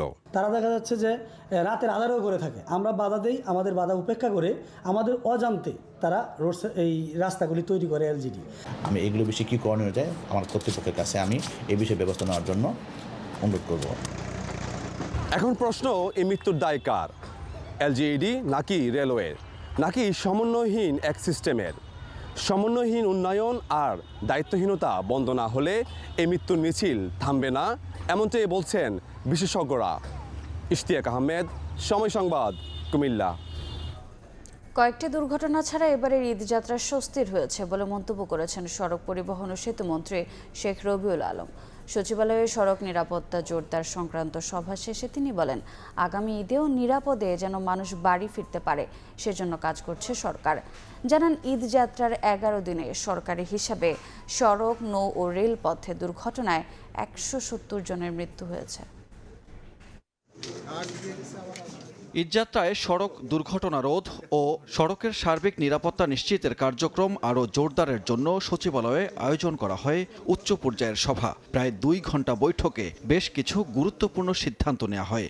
তো সেক্ষেত্রে অন্যরা যারা এই বৈঠক শেষে ব্রিফিংয়ে সড়ক পরিবহন ও সেতু মন্ত্রী জানান, ঈদুল আজহায় আরও হাইওয়ে পুলিশ মোতায়েন করা হবে। মহাসড়কের পাশে বসবে না বাজার, যেখানে সেখানে কিংবা হাইওয়ের পাশে করা যাবে না বাসের টিকিট কাউন্টার। সব গণপরিবহনে জিপিএস চালুর নীতিগত সিদ্ধান্ত নিয়েছে সরকার। যত্রতত্র হাইওয়ের পাশে টিকিট কাউন্টার এটা থাকবে না, এটা বাস স্ট্যান্ডে নিয়ে আসতে হবে। ফেরিতে গাড়ি ওঠার সময় অবশ্যই শতভাগ যাত্রী নামিয়ে নিশ্চিত করে ফেরিতে উঠতে হবে। জিপিএস সিস্টেম আমরা চালু করার নীতিগত সিদ্ধান্ত নিয়েছি। সব পাবলিক পরিবহনে, সব পরিবহনে জিপিএস থাকবে। মন্ত্রী দাবি করেন, এবারের ঈদযাত্রা যে কোনো সময়ের চেয়ে নিরাপদ, স্বস্তিদায়ক ছিল। 1.5 কোটি মানুষ নিরাপদে স্বস্তিতে বাড়ি ফিরতে সক্ষম হয়েছে। তবে কয়েকটি দুর্ঘটনা পুরো জাতিকে ব্যথিত করেছে বলেও উল্লেখ করেন মন্ত্রী।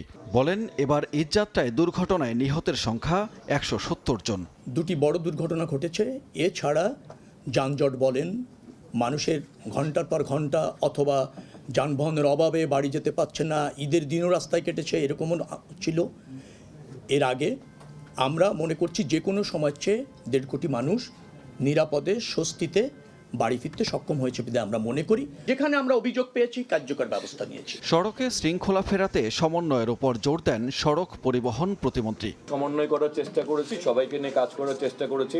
আপনারা আমাদেরকে অনেক ইনফরমেশন দিচ্ছেন, যেগুলি আগামী দিনে আমাদের আরো বাস্তবায়ন করার জন্য সহজ হবে।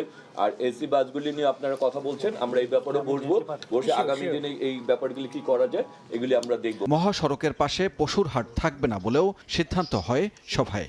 আমরা আজকে এই মিটিংটা করেছিলাম। সানবীর রূপল, সময় সংবাদ, ঢাকা। মুন্সিগঞ্জের মাওয়ার পদ্মা নদীতে গোসল করতে নেমে নিখোঁজ হয়েছে এক স্কুল ছাত্র। রোববার দুপুরে পদ্মা সেতুর 4 নম্বর খুঁটির কাছে শ্রীনগর পাইলট স্কুলের 10ম শ্রেণীর শিক্ষার্থী মোহাম্মদ আরাফাত 3 বন্ধু সহ নদীতে গোসল করতে নামে। এ সময় তীব্র স্রোতে তলিয়ে যায় আরাফাত। ফায়ার সার্ভিসের ডুবুরি দল ঘটনাস্থলে পৌঁছে উদ্ধার অভিযান শুরু করে। মৃত্যু ঝুঁকি জেনেও থামছে না সাগরপথে ইউরোপ যাত্রা। লিবিয়া থেকে ট্রলারে গ্রিস যাওয়ার পথে খাবারের অভাবে ভূমধ্য সাগরে মৃতদের 12 জনই সুনামগঞ্জের। দোষীদের দৃষ্টান্তমূলক শাস্তির দাবি স্বজনদের। পররাষ্ট্র প্রতিমন্ত্রী জানিয়েছেন, গ্রিস সরকারের সহায়তায় জীবিতদের দেশে ফিরিয়ে আনা হবে।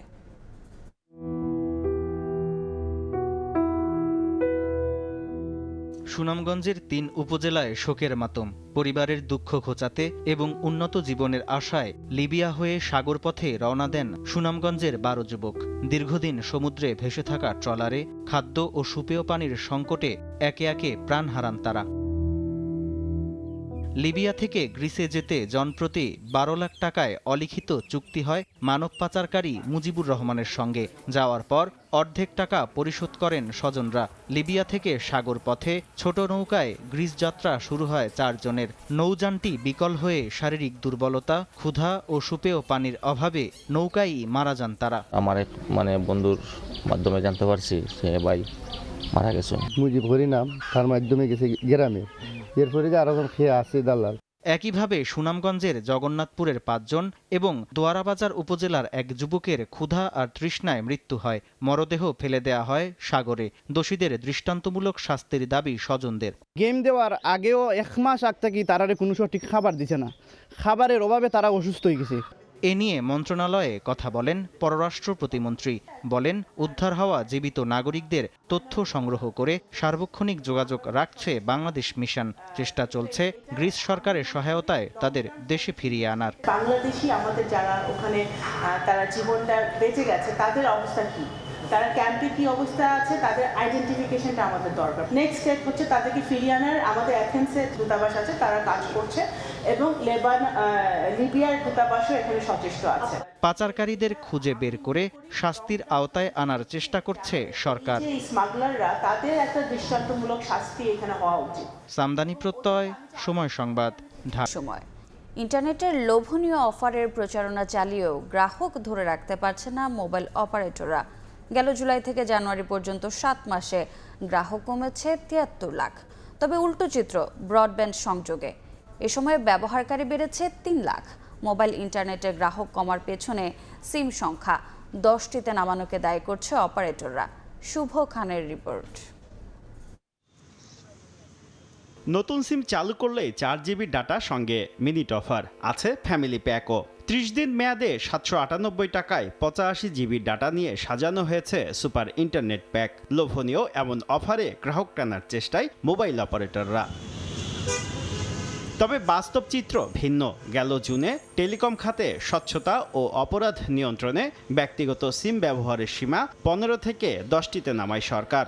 এরপর থেকেই কমছে মোবাইল ইন্টারনেট গ্রাহক সংখ্যা। বিটিআরসির তথ্য বলছে 2025-এর জুলাইয়ে দেশে মোবাইল ইন্টারনেট গ্রাহক ছিল 12 কোটি 15 লাখ।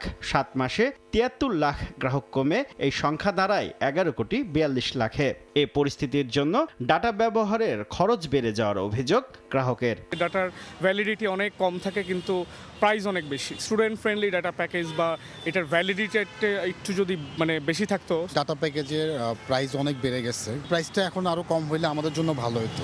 যদিও ইন্টারনেট গ্রাহক কমার প্রভাব পড়েনি বড় দুই অপারেটর গ্রামীণফোন ও রবি রায়ে। পুঁজিবাজারে তালিকাভুক্ত গ্রামীণফোন বলছে 2025 সালের চতুর্থ প্রান্তিকে মোট 3,858 কোটি টাকা আয় করেছে তারা, যা 2024 সালের একই সময়ের তুলনায় 3.3% বেশি।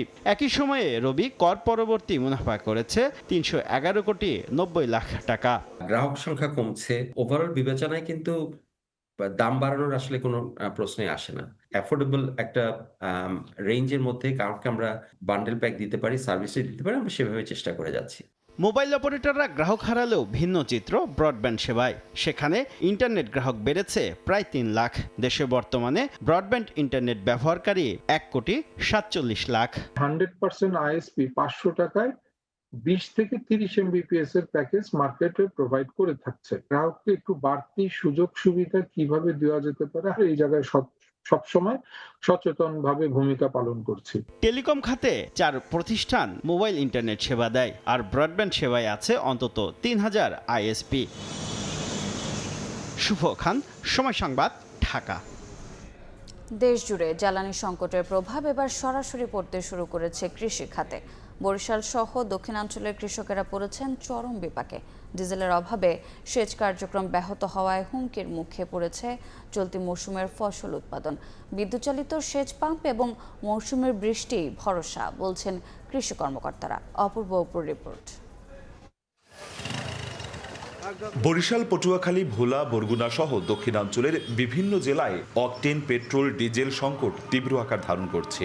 সময় মতো ডিজেল না পাওয়ায় সেচ দিতে পারছেন না কৃষকরা, ফলে অনেক স্থানে শুকিয়ে যাচ্ছে ফসলি জমি।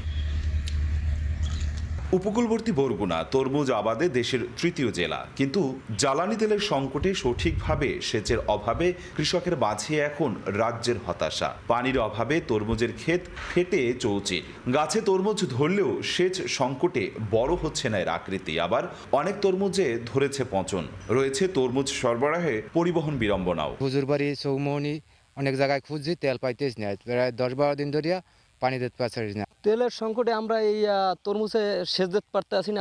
এবছর ফলন প্রতি বছর থেকে ফলন ভালোই ছিল, পরে তেলের সংকটের কারণে আসলে ফলনের তেমন একটা সুবিধা পাইতেছে না লোকজন। পটুয়াখালীতে কৃষকের মুখে হাসি নেই। দীর্ঘ লাইনে দাঁড়িয়ে স্বল্প কয়েক লিটার তেল এনে সেচের পাম্প চালু করতে পারলেও দুশ্চিন্তা এর শেষ নিয়ে আজ পেয়েছেন। তবে আগামীকাল আদৌ জ্বালানি তেল পাবেন কিনা সেই হতাশা কৃষকের। আমরা সুষ্ঠুভাবে সুন্দরভাবে সেচ না দিতে পারি, ফলন অনেক কম হবে, যার কারণে আমরা লসে পড়বো। এবছর খুবই পর্যায়ে খুবই লসে আছে। বরিশালের বিভিন্ন পাম্পে তেল নেই জানিয়ে কাগজ সাটানো হয়েছে। চাহিদার অর্ধেকও পূরণ করতে পারছেন না বলে জানিয়েছেন বিক্রেতা। সবাই পায় না, ধানটা মরে যাইতে, কিস্তিটা হাওড়ে ধান লাগাইছি, ধান এখন মরে যাইতেছে। আমি সরকারের দাবি তেলের দাম কমাই দেন। ধান বাইরে আছে, ধানে পানি চাই, পানি দিতে পারি না, ডিজেলের দাম বেরিয়ে গেছে অতিরিক্ত। তখন তুল না পাই তো আমরা ধান উঠাবো কেমন? হারভেস্টারও কাটতে পারবে না, ঠিক লেবার দিয়ে ধান কাটামো, মেশিনে ধান লইতে পারবো না, এই জন্য আমাকে বীজ নষ্ট হয়ে যাবে। আমাদের প্রতিদিনের চাহিদা ছিল 1 লাখ লিটারের বেশি। আমরা প্রতিদিন সাপ্লাই সরবরাহ করতাম আর কি বিভিন্ন জায়গায় ডিলার এজেন্টদেরকে। তো আমরা এখন ধরেন সেই 1 লাখের জায়গায় পাচ্ছি 10,000, 12,000 এরকম করে, হাইস্ট 15,000। তো সেই অনুযায়ী তো সাপ্লাই দিতে পারছি না। আমাদের কিছু সিটি কর্পোরেশন সাপ্লাই আছে, ডিসেবল সাপ্লাই আছে, এদেরকে দিয়ে যদি খুচরা বাজার থাকে তাহলে 2-1 আসলে দিতে পারি, না হলে দিতে পারতেছি না। 18 থেকে 19,000 লিটার তেল প্রতিদিন সরবরাহ করছি। আজকে প্রায় 20 থেকে 22 দিন আমাদেরকে কোনো 1 লিটার তেল দেওয়া হচ্ছে না। এদিকে স্থানীয় কৃষি কর্মকর্তারা বলছেন সেচ কার্যক্রমে বিঘ্ন ঘটলে উৎপাদনে বড় ধরনের ঘাটতি দেখা দিতে পারে। তবে বিদ্যুৎ চালিত সেচ পাম্প এবং মৌসুমের বৃষ্টির ভরসার দিকে তাকিয়ে আছেন তারা। মাঠে বড়োর যে অবস্থা স্টেজ, এই স্টেজে পানির তেমন প্রয়োজন হবে না। যদি এখন থেকেই বৃষ্টি শুরু হয় তবে আশা করি এটা কোনো প্রকার নেতিবাচক প্রভাব আমাদের কৃষিক্ষেত্রে আসবে না। ডিজেলের দাম বৃদ্ধি এবং সরবরাহ সংকট দুইয়ের চাপেই দিশেহারা কৃষকরা। অনেকেই বাধ্য হয়ে বেশি দামে ডিজেল কিনছেন, যা উৎপাদন খরচ বাড়িয়ে দিচ্ছে কয়েক গুণ। প্রভাব পড়বে এর ভোক্তা খাতেও। অপূর্ব অপু, সময় সংবাদ, বরিশাল। ঝালকাঠিতে জাল দিয়ে অবাধে ধরা হচ্ছে বিভিন্ন প্রজাতির মাছের পোনা। একদিকে কমছে মাছের সংখ্যা, অন্যদিকে ধ্বংস হচ্ছে বিভিন্ন প্রজাতির পোনা। অসাধু জেলেদের বিরুদ্ধে ব্যবস্থা নেওয়ার আহ্বান মৎস্য বিভাগের। সুগন্ধা, বিষখালী, ধানসিঁড়ি ও বাসন্ডা সহ 16টি নদী ও অসংখ্য খাল বিলে একসময় ধরা পড়ত বিভিন্ন প্রজাতির মাছ। মিঠা পানির ইলিশ ও দেশীয় প্রজাতির মাছের জন্য প্রসিদ্ধ ঝালকাঠির এসব প্রাকৃতিক জলাশয়ে অবাধে পোনা নিধন হওয়ায় দিন দিন কমছে মাছের সংখ্যা। এক শ্রেণীর অসাধু জেলেরা কারেন্ট জাল, চরগড়া সহ সূক্ষ্ম জালের ফাঁদ দিয়ে মাছ শিকার করায় হুমকির মুখে মৎস্য সম্পদ। প্রশাসনের নজর এড়াতে রাতের বেলা গ্রাম ও শহরের অলিগলিতে বিক্রি হচ্ছে কয়েক হাত ঘুরে। এমনকি দরিদ্র পরিবারে শিশুদের দিয়েও চাবলি কিংবা গুড়া মাছের নামে বিক্রি করা হয়। আমারে দিয়ে যায়, আমার যেরম দিয়ে আমি হেরম বেশি আলাই। অসাধু কিছু জেলের আছে, পাড়ায় মহল্লায় গলিতে অলিতে বিক্রি করে। চাবলির ছাও কইয়ে গুড়া মাছ কইয়ে ওরা বেশি খেলা। কিছু জেলেরা আছে ধরেন কিস্তি উঠে জাল সাবার করে, তো এগুলো আনিয়া সরকার দিয়ে অভিযান চালাই পুড়িয়ে ফেলা, কিন্তু গোড়া বন্ধ করে না। পোনা মাছ নিধন বন্ধ করতে অসাধু জেলেদের বিরুদ্ধে কঠোর অভিযানের কথা জানায় মৎস্য বিভাগ। এই মাছ বিশেষ করে যাতে ভালোভাবে রক্ষা করা যায়, এজন্য আমরা বিশেষ করে পুলিশ, প্রশাসন এবং অন্যান্য সংস্থা যারা জড়িত আছে, আমরা সবাই মিলে কঠোর হস্তে এবং এই ঝালকাঠি জেলার মৎস্য সম্পদ রক্ষা করব। মৎস্য বিভাগের তথ্য মতে জেলায় মাছের বার্ষিক চাহিদা প্রায় 13,332 মেট্রিক টন, যা সিংহভাগই প্রাকৃতিক জলাশয় ও চাষে উৎপাদিত মাছে চাহিদা পূরণ হয়। সময় সংবাদ, ঝালকাঠি। ঘন কুয়াশায় পাটুরিয়া, দৌলতদিয়া ও আরিচা কাজিরহাট নৌরুটে ফেরি চলাচল বন্ধ রয়েছে। মাঝ নদীতে আটকা পড়েছে ছোট বড় 3টি ফেরি। এই মুহূর্তে পাটুরিয়া ঘাটে আছেন সহকর্মী মোহাম্মদ ইউসুফ আলী। সরাসরি যাচ্ছে তার কাছে। ইউসুফ, 2.5 ঘন্টা ধরে বন্ধ রয়েছে পাটুরিয়া, দৌলতদিয়া এবং আরিচা কাজিরহাট রোড। তবে মাঝনদীতে আটকা ছিল ছোট বড় 3টি ফেরিতে। তো এই মুহূর্তে কিন্তু পাটুরিয়া, দৌলতদিয়া রোডে একটি ফেরি অর্থাৎ গোলাম মৌলা, ভাষা সৈনিক গোলাম মৌলা কিন্তু একদম 4 নম্বর ঘাট থেকে ছেড়ে দিয়েছে এবং যে ফেরিগুলো নঙ্গর করা ছিল সেই নঙ্গর করা ফেরিগুলো কিন্তু এখন আনলোড হচ্ছে। অর্থাৎ চৈত্রের যে অসময়ের কুয়াশা কিন্তু 2.5 ঘন্টা বন্ধ থাকার পর এই মুহূর্তে কিছুক্ষণের মধ্যে কিন্তু ফেরি চলাচল শুরু হয়েছে। তবে এখানে আমরা দেখছি যে 3 নম্বর ঘাটে ভাষা সৈনিক বীরশ্রেষ্ঠ জাহাঙ্গীর নামের একটি ফেরি 3 নম্বর ঘাটে লোড হচ্ছে এবং 3 নম্বর ঘাটের আপ পকেটে একটা ভাষা সৈনিক বরকতে কিন্তু লোড নেওয়ার অপেক্ষায় রয়েছে। তো আমরা দীর্ঘ সময়টা এখানে আটকা থেকে যাত্রীদের যে দুর্ভোগ দুর্দশা তা কিন্তু সৃষ্টি হয়েছিল, তাদের কিন্তু ভিতরে কিন্তু আস্থা চলে এসেছে এবং কি এটা 3টা ফেরির যেটা আটকা ছিল সেইটা মাঝনদীতে, সেই ফেরিগুলো কিন্তু একটা ঘাটে আসার জন্য অপেক্ষায় রয়েছে, অর্থাৎ মাঝনদী থেকে আসা শুরু করেছে বলে আমরা সর্বশেষ জানতে পেরেছি। এছাড়াও কিন্তু আমরা দেখেছি যে এই যে এখানে গত রাত ঠিক 3টা থেকে কিন্তু এই নৌরোডগুলোতে অসময়ের কুয়াশা পড়তে শুরু করে এবং সেইটা কুয়াশা কিন্তু এই কুয়াশা কিন্তু ঠিক 4:30টার দিকে ঘনীভূত হলে চ্যানেলের বিকন বাতি এবং মার্কিং পয়েন্টের কিছুই দেখা যাচ্ছিল না। তখন কিন্তু এই নোটের যে বিআইডব্লিউটিসি কর্তৃপক্ষ এই নোটের দুর্ঘটনা এড়ানোর জন্য একটা ফেরি চলাচল বন্ধ করে দেয়। শুধু এই নোট নয়, এটা জেলা জুড়েই কিন্তু এই অসময় কুয়াশা পড়েছে। এতে কিন্তু কৃষক থেকে শুরু করে অন্যান্য যারা রয়েছে তাদেরও কিন্তু কাজকর্ম ব্যাহত হচ্ছে। মৃদু মৃদু শীত অনুভূত হচ্ছে এবং এই চৈত্রের এইটা আবহাওয়ায় কিন্তু অনেকেই অসুস্থ হয়ে পড়ছে। পাটুরিয়া, দৌলতদিয়া, আরিচা, কাজিরহাট রোডে মোট 33টি লঞ্চ এবং 22টি ফেরি এবং 67টি স্পিড বোট চলাচল করে। এই ছিল আমার কাছে পাটুরিয়া ঘাট থেকে অসময়ের কুয়াশার সর্বশেষ তথ্য। সরাসরি যুক্ত ছিলাম মানিকগঞ্জের পাটুরিয়া ঘাটে। ভোরের সময় এ ছিল আমার কাছে। পরবর্তী সংবাদগুলো জানাতে যুক্ত হবেন সহকর্মী মনির হোসেন। ধন্যবাদ রোজা আপনাকে। পরবর্তী সংবাদগুলো জানাবো আমি মনির হোসেন। দেখছেন ভোরের সময়, সঙ্গেই থাকুন। পূর্ব শত্রুতার জেরে হামলার ঘটনায় আহত যুবকের মৃত্যু হয়েছে। স্থানীয়রা জানান, মাদক সেবনকে কেন্দ্র করে নীরবের সঙ্গে একই এলাকার রুবেল মাঝির বাকবিতণ্ডা হয়। রোববার সকালে নীরব রাশেদ ও সোহাগ নামে দুই যুবককে নিয়ে রুবেলের ওপর হামলা চালায়। এ সময় উদ্ধার করতে এগিয়ে এলে নীরব ও তার সঙ্গীদের ছুরিকাঘাতে আবুল কালাম, খলিল ও রাশেদ নামে 3 জন জখম হন। সন্ধ্যায় 250 শয্যা বিশিষ্ট নোয়াখালী জেনারেল হাসপাতালে চিকিৎসাধীন অবস্থায় মারা যায় নীরব। এ ঘটনায় পুলিশ তাৎক্ষণিকভাবে 2 জনকে আটক করে।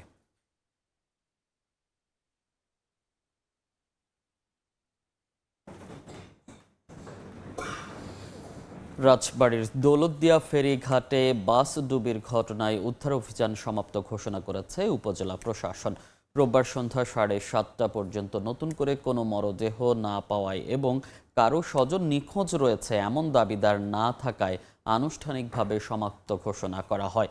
গত 25 মার্চ বিকেল 5টার দিকে কুষ্টিয়ার কুমারখালী থেকে ঢাকাগামী সৌহার্দ্য পরিবহনের যাত্রীবাহী বাস দৌলতদিয়ার 3 নম্বর ফেরিতে ওঠার সময় প্রায় অর্ধশত যাত্রী নিয়ে নদীতে ডুবে যায়।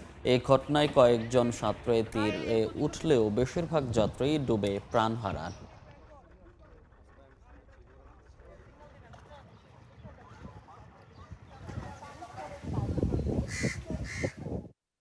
ভোলায় দুর্বৃত্তদের দেয়া আগুনে পড়েছে বসতঘর। নিঃস্ব পরিবারটির দিন কাটছে খোলা আকাশের নিচে। শনিবার রাতে সদর উপজেলার ভেদুরিয়া ইউনিয়নের ব্যাংকের হাট এলাকায় এই ঘটনা ঘটে। ক্ষতিগ্রস্ত পরিবার জানায়, প্রতিদিনকার মতো ঘুমিয়ে পড়েছিলেন তারা। মধ্যরাতে ঘুম ভাঙলে দেখা যায় দাউ দাউ করে জ্বলছে আগুন। প্রাণ নিয়ে বের হয়ে আগুন নেভানোর চেষ্টা করা হয়। যোগ দেন প্রতিবেশীরাও। খবর পেয়ে ঘটনাস্থলে পৌঁছে আগুন নিয়ন্ত্রণে আনে ফায়ার সার্ভিস। তবে এরই মধ্যে পুড়ে যায় বসতঘর। বিষয়টি তদন্ত করে ব্যবস্থা নেয়ার কথা জানিয়েছে পুলিশ।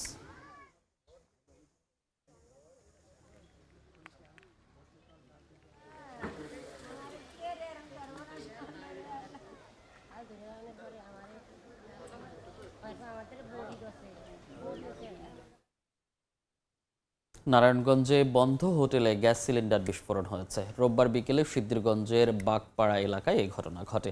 বিস্ফোরণের আগে টিনের চাল দিয়ে অনবরত বের হচ্ছিল ধোঁয়া। আতঙ্কে স্থানীয়রা ছোটাছুটি শুরু করেন। এক পর্যায়ে বিকট শব্দে বিস্ফোরিত হয় গ্যাস সিলিন্ডার। জ্বলে ওঠে আগুন। বিস্ফোরণের তোড়ে উড়ে যায় চাল। খবর পেয়ে আদমজি ইপিজেড ফায়ার স্টেশনের 2টি ইউনিট ঘটনাস্থলে পৌঁছে নিয়ন্ত্রণে আনে আগুন। ধারণা করা হচ্ছে বন্ধ থাকা হোটেলের রান্নাঘরে জ্বলছিল চুলা। অতিরিক্ত গরমের কারণে গ্যাস সিলিন্ডারে বিস্ফোরণ হতে পারে বলে ধারণা করা হচ্ছে।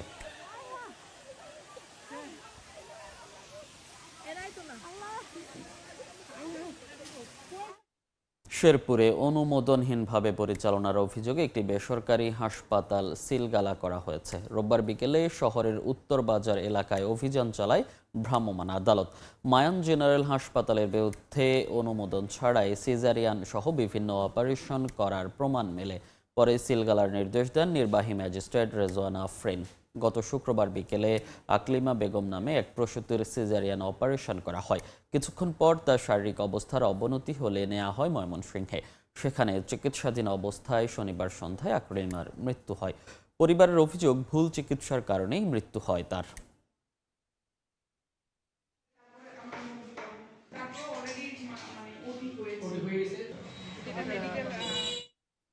নৈতিকতা সম্পন্ন একটি প্রজন্ম গঠনই ছাত্র শিবিরের মূল লক্ষ্য বলে মন্তব্য করেছেন সংগঠনের কেন্দ্রীয় সেক্রেটারি জেনারেল সিবগাতুল্লাহ সিবগা। রোববার দুপুরে বগুড়ায় ইসলামী ছাত্র শিবিরের জনশক্তি সমাবেশে প্রধান অতিথির বক্তব্যে তিনি এ মন্তব্য করেন। সম্প্রতি ঘটে যাওয়া বিভিন্ন দুর্ঘটনায় প্রশাসনের অবস্থান নিয়ে কঠোর সমালোচনা করেন সিবগা। সুশাসন প্রতিষ্ঠা ও জনকল্যাণমূলক কাজে ছাত্র সমাজকে সামনের সারি থেকে নেতৃত্ব দিতে হবে বলেও মন্তব্য করেন তিনি।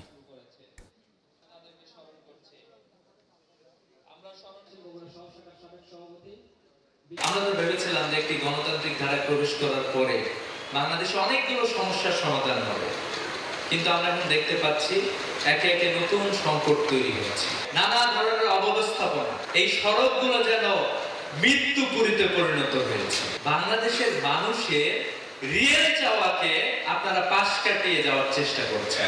একটি নিরাপদ বাংলাদেশ বাংলাদেশের মানুষ চায়। ভোরের সময় আরও থাকছে। 5 দশকের বেশি সময় পর আবারও চাঁদে মানুষ পাঠাচ্ছে নাসা। আর্টেমিস 2 মিশনে যাত্রা করবে 4 নভোচারী। 1 এপ্রিলের মধ্যে উৎক্ষেপণ। পাবনায় বেড়েছে হাম আক্রান্ত রোগীর সংখ্যা। এ নিয়ে বিস্তারিত জানাতে পাবনা জেনারেল হাসপাতালে আছেন সহকর্মী সবুজ মোল্লা। সরাসরি যাচ্ছি তার কাছে। সবুজ, সারা দেশে হাম আক্রান্ত শিশু রোগীর সংখ্যা দিন যত যাচ্ছে তত বেড়েই চলেছে।